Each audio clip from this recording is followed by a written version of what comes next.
அனைவருக்கும் வணக்கம்.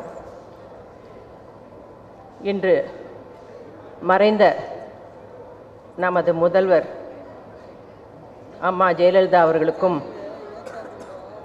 திரு சோ அவர்களுக்கும் இரங்கல் கூட்டம் நடந்து கொண்டிருக்கிறது. மிகவும் வருத்தமாக இருக்கிறது. ஏன்னா நான்லாம் அவங்க படம் பார்த்தே வளர்ந்துருக்கேன்.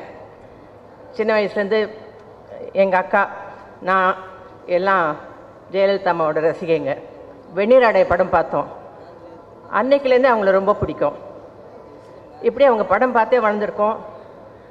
இங்கே இருக்க எல்லாருமே வானஸ்ரீ அம்மா, சரோஜதேவி அம்மா, பத்மினி அம்மா எல்லார் படமும் பார்த்துருக்கோம். ஆனால் ஜெயலலிதா அம்மா கிட்ட எனக்கு ரொம்ப பிடிச்சது என்னன்னா அவங்களோட தைரியம். நான் சினிமா ஃபீல்டுக்கு வந்ததுக்கப்புறம் அவங்க கூட கொஞ்சம் க்ளோஸாக பழகக்கூடிய வாய்ப்பு எனக்கு கிடைச்சிது. போயஸ் கார்டனுக்கெலாம் போயிருக்கேன். அவங்க எங்கிட்ட மனசு விட்டு மணிக்கணக்காக பேசியிருக்காங்க. அப்போ எந்த சப்ஜெக்டில் எடுத்தாலும் சரி அதுக்கு கரெக்டாக பதில் சொல்லுவாங்க. நம்ம ஏதாவது கேட்டால் no no no you have to be bold அப்படின்னு எப்போவுமே சொல்லுவாங்க. அந்த விஷயத்தில் hats off to her. She is a iron lady. இண்டஸ்ட்ரியிலையும் நிறைய சாதிச்சிருக்காங்க. எந்த கேரக்டர் பண்ணாலும் அந்த கேரக்டரை எக்ஸல் பண்ணுவாங்க, நல்லா நடிப்பாங்க, பாடுவாங்க, ஆடுவாங்க, எல்லாமே பண்ணுவாங்க.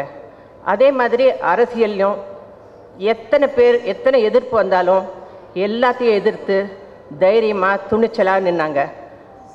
புரட்சித் தலைவர் எம்ஜிஆர் அவர்கள் மறைந்த பிறகு அந்த கட்சியை காப்பாற்றி இன்னைக்கு வரைக்கும் கொண்டு வந்திருக்காங்க. நல்ல திட்டங்கள்லாம் செஞ்சுருக்காங்க. மக்கள் மனசில் எப்போவுமே நிலைச்சிருப்பாங்க. இறைவன் அவங்க புகழ எப்பவுமே வாழ வைக்கணும்.